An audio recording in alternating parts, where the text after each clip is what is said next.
Staten-Generaal, dat hebben we zelf ook vastgesteld, dat heeft in de voorbije 15 jaar, wat Lex Molenaar in de Gazet van Antwerpen voorbije zaterdag een melkweg van organisaties heeft genoemd.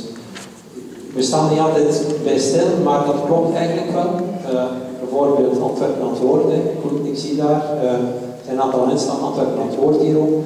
Wel, in de beginjaren van Staten-Generaal was onder andere Dirk Leenaerts daarbij betrokken en aan de kar getrokken, nog verschillende andere mensen ook. Dat is in de schoot van dat activisme ontstaan. Stedelijk wijkoverleg, in zekere mate ook.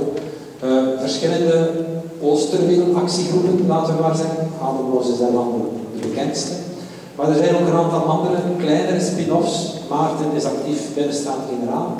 Maar hij heeft ook in zijn eigen professioneel leven als architect een soort bedrijfje uitgebouwd dat, laten we zeggen, Staten-Generaal principes probeert mee te nemen, maar niet in politieke discussies, maar in andere. Maarten. Bedankt aan u voor de inleiding. Ja, ik heb inderdaad zo'n Staten-Generaal bij mee te maken. En dat heeft mij samen met Tim de Vos en Sim de Rust geïnspireerd om samen als architecten en planners een sociale onderneming te starten. Die heet Endeavor. Nu, zoals jullie, de meesten van jullie wel weten, hebben ruimtelijke projecten potentieel in zich om sociale meerwaarde te creëren. Stadsprojecten zijn een hele hoge functie, of hebben een hele hoge functie, ruimtelijke kwaliteit. De sociale impact ervan blijft in de praktijk vaak beperkt. Dat heeft te maken met een aantal dingen. Twee daarvan, of twee belangrijke zijn. Projecten moeten heel snel en efficiënt verlopen. En er is een heel grote kloof tussen eigenlijk heel veel wetenschap over de sociale dimensies en het ontwerp van de rijkheid. Een antwoord daarop is natuurlijk participatie, maar participatie wordt niet altijd op een juiste manier uitgevoerd. Soms zijn er heel participatie zou verder moeten gaan dan professionele procedures van communicatie. Daar hebben we eigenlijk een antwoord op geformuleerd, of we zijn gaan nadenken van wat moet een ontwerper, een planner, een architect eigenlijk doen, of hoe moet hij zich positioneren in een ruimtelijk proces om zijn skills in te zetten om sociale meerwaarde te creëren. En waar projecten een manier om dat te doen is eigenlijk, denken wij, is eigenlijk voor een project gedefinieerd wordt, al starten in wijken, starten in transitiewijken, met het mappen van de noden en van de mensen van zo'n buurt. We zijn gaan nadenken en wat moet de ruimteontwerper dan exact doen? Je moet eigenlijk output genereren op basis van lokale wensen, noden, bezorgdheden, output die bruikbaar is in ruimtelijke planningprocessen. Dus wat doen wij concreet? Dat is redelijk high level.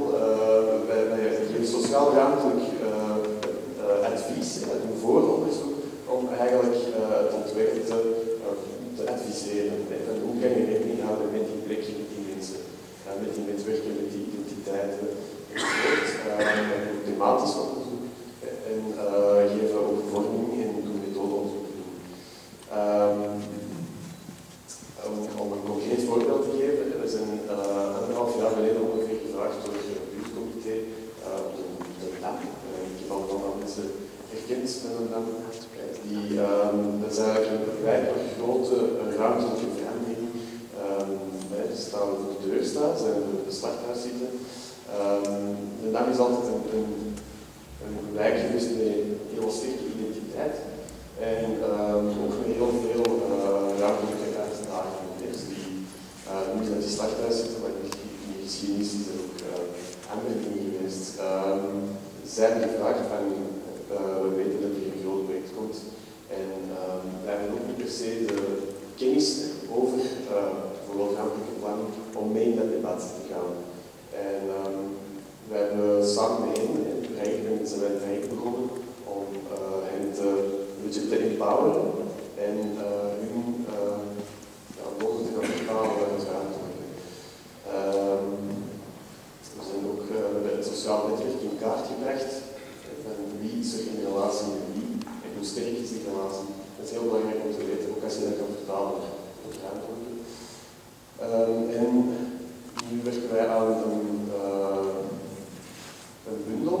Dus dat is eigenlijk dat zijn de randcondities die vanuit de buurt zijn ontstaan voor de toekomstige ontwerp. Dus er wordt een masterplan ook gemaakt voor heel die starthuiszitten, waarin volgens het collegebesluit de ontwerper zal moeten rekening houden met de wensen van de buurt. En die zijn vervat in die bundel.